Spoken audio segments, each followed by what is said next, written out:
hard to believe that we used to require all the cyclists, pedestrians, inline skaters, and other people who weren't on private motor vehicles to use this single walkway, which has also always been a tourist mecca.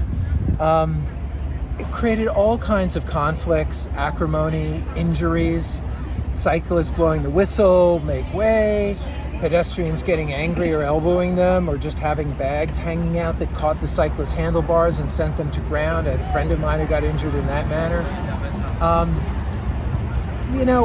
Subsidizing private motor vehicle use with all of these lanes on the span, and then just providing this tiny little strip and saying bicyclists and pedestrians have to share. We see that all over the city. You see it on the Greenway.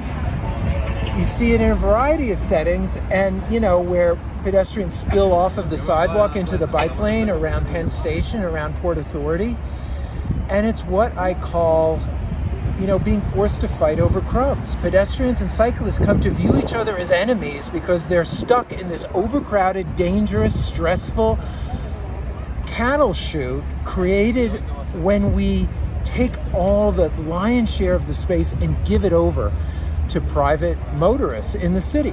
Why should we be subsidizing the private motoring and making that experience as lovely as it is, as pleasurable as it is?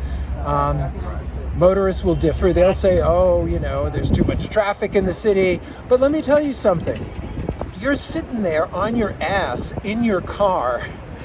You can make phone calls, you can eat food, you can smoke cigarettes, you can listen to your bad talk radio or whatever else you like to do. It is a totally luxurious experience to have this 72 square foot or 100 square foot footprint around you as a driver, even if there's traffic. And the only reason there's traffic is because we subsidize it so heavily with all the space, all the roads, free parking, so many other ways. So of course people are coming to get it, and there's too much demand for what we're giving away for free.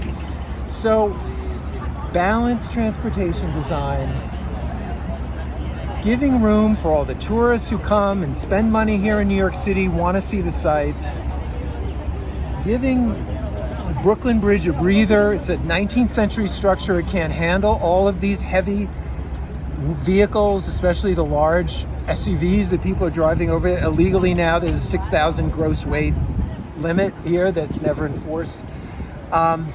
We need to take this approach to other bridges within the city, perhaps even some tunnels.